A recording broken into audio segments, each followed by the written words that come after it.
Rajpipla police સામાન્ય નાગરિકની ફરિયાદ લેતી ન હોવાના આક્ષેપ સાથે સમસ્ત આદિવાસી સમાજ એકતા સંગઠન રાજપીપળાના આગેવાનો દ્વારા રાજપીપળામાં રેલી કાઢી નિવાસી કલેક્ટરને આવેદનપત્ર પાઠવવામાં આવ્યું હતું। આવેદન આપતા નિવાસી કલેક્ટર સમક્ષ નગરપાલિકાના પૂર્વ પ્રમુખ અને આદિવાસી આગેવાન મહેશભાઈ વસાવાએ જણાવ્યું હતું કે તારીખ 26/4/2026ના રોજ રાજપીપળા નગરપાલિકાની ચૂંટણી 2026ની મતગણતરી રાજપીપળા પાસે આવેલા આદર્શ નિવાસી શાળાના બિલ્ડિંગમાં રાખવામાં આવેલ હતી। બપોરના 12 થી 3 વાગ્યાના સમય દરમિયાન વોર્ડ નંબર 7ની મતગણતરી પત્યા બાદ રાજપીપળા નગરપાલિકાના માજી પ્રમુખ મહેશભાઈ શરાદભાઈ વસાવા અને કમલભાઈ ચૌહાણ, ચંદ્રિકાબેન વસાવા અને દિલીપભાઈ વસાવા મતગણતરી મથકે એક ટેબલ ઉપર બેસીને એક અરજીનું લખાણ કર્યા હતા। તે દરમિયાન આ સાથે સામે રાજપીપળા પોલીસ સ્ટેશને લખાવેલી અરજીના આરોપીઓ, પોલીસ કર્મીઓ, સરકારી કર્મચારીઓ તેમજ મતગણતરી બિલ્ડિંગના સીસીટીવી ફૂટેજમાં દેખાતા સાક્ષીઓની હાજરીમાં મતગણતરી મથકમાં બિનકાયદેસર રીતે આવેલા આરોપીઓએ મહેશભાઈ શરાદભાઈ વસાવાની માબેન સમાની ગાળો બોલી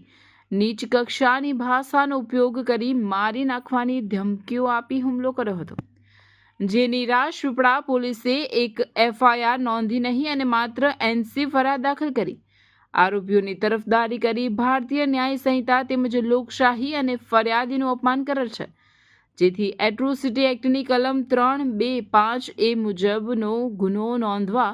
વધારાની અરજી આપેલ છે, જેનો અમલ કરી યોગ્ય FIR નોંધી આરોપીઓની એટ્રોસિટી એક્ટ હેઠળ તાત્કાલિક ધરપકડ કરી યોગ્ય કાર્યવાહી કરવા માટે માંગણી કરવામાં આવી છે। એમનો આરોપ હતો રાજપીપળા પોલીસ સામાન્ય માણસની FIR નોંધતી નથી। આ બાબતે કલેક્ટર સમક્ષ રજૂઆત કરતા જો FIR નહીં નોંધાય તો ઉગ્ર આંદોલનની ચીમકી પણ આપી હતી। 28/4/2026ના રોજ આપણે મતગણતરી ચાલતી હતી, તે વખતે કેટલાક બિન પરવાનગી લઈને પરવાનગી વગર અંદર ઘૂસી ગયેલા લોકોએ મારી પર હુમલો કરેલો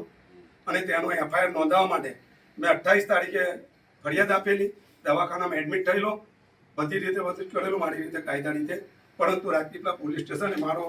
આજ દિન સુધી FIR નહીં નોંધ્યો અને અમારી જેવા શિક્ષિતને છેતરવા માટે એ લોકોએ NC ગુનો દાખલ કરી અને લોકશાહીનું અને ફરિયાદીનું અપમાન કરેલું। તેના વિરુદ્ધમાં અમારું આ આવેદનપત્ર છે।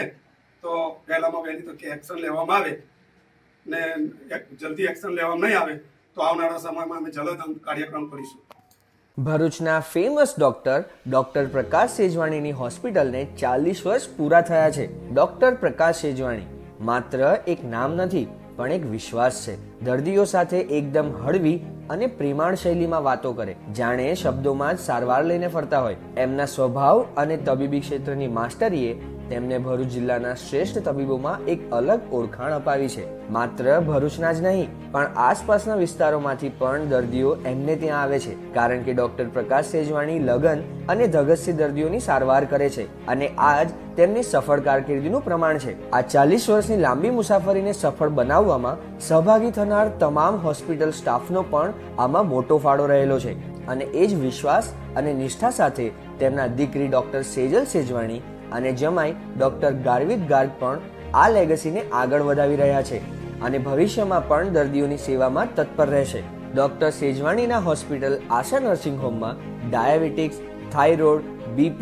હાર્ટ, કિડની, લીવર જેવા ઘણા બધા રોગોનો ઇલાજ મોડર્ન ફેસિલિટી સાથે કરવામાં આવે છે અને અહીંયા echo, TMT, PFT, ECG, x-ray, laboratory checkup અને એડમિટ થવા જેવી